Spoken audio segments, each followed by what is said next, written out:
Dear tick, ixodes scapularis, on a fingertip. Photo library RM, as soon as Kailyn Griffin's feet hit the floor Wednesday morning, she collapsed in a heap.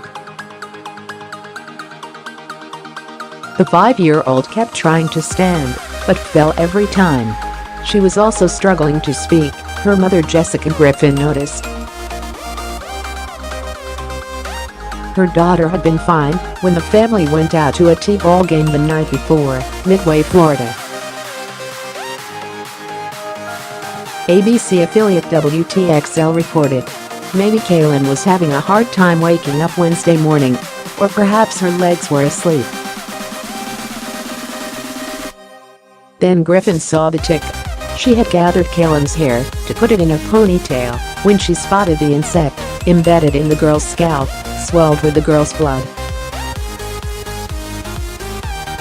She pulled the tick out and placed it in a plastic bag, then rushed to the hospital with Kailyn, WTXL reported.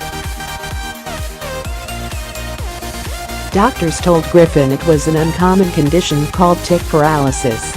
After tons of blood work and a CT of the head, UMMC has ruled it as tick paralysis. Please, for the love of God, check your kids for ticks.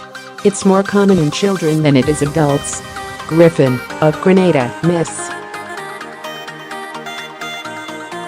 Wrote in a Facebook post Wednesday that seemed a mixture of worry and relief. Scary is an understatement. Griffin could not be immediately reached for comment.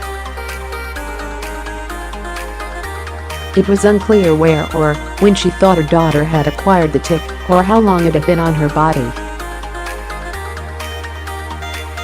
Ticks are most active from April through September, the Washington Post has reported. Tick paralysis is caused by female ticks on the verge of laying eggs.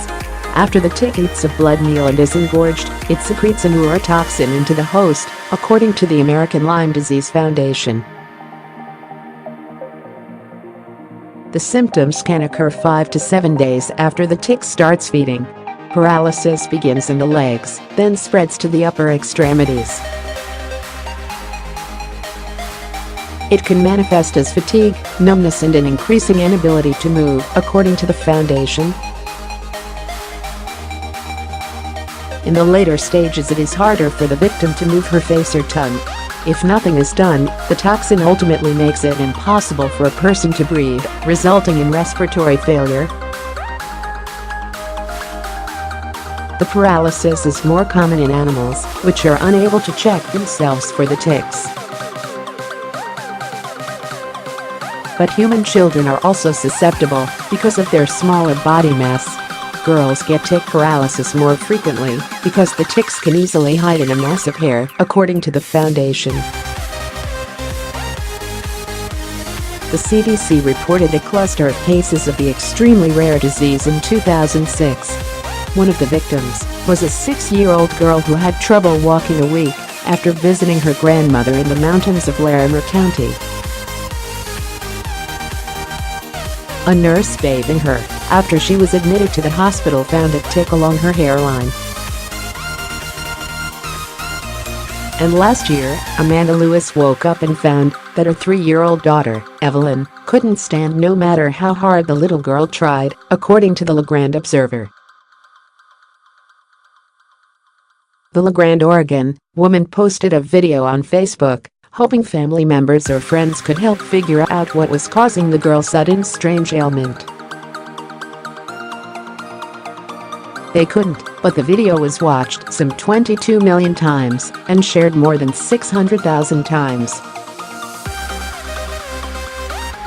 At the hospital that day, physician John Page saw that a 3-year-old had been admitted with ataxia and suspected that it might be tick paralysis. He scoured the girl's scalp and found the insect, which was embedded in the skin and could have been easily dismissed as a red bump. Once it was removed, Evelyn was walking the next day. In Mississippi last week, Kailyn Griffin had a similarly quick recovery. Her mom's last picture of the incident showed the girl grasping two balloons in a hospital hallway. "Look who is walking out of the hospital. Everything is completely back to normal," Griffin wrote, including a raised hands emoji. "God is good. Read more, she loved the river. A brain-eating amoeba lurking in the water ended up killing her." Daycare workers used melatonin gummy bears to make 2-year-olds nap. Police say a child was taken to a voodoo practitioner for discipline. Police say she will be permanently disfigured. A boy's basketball-sized tumor was slowly killing him. He died days after doctors removed it.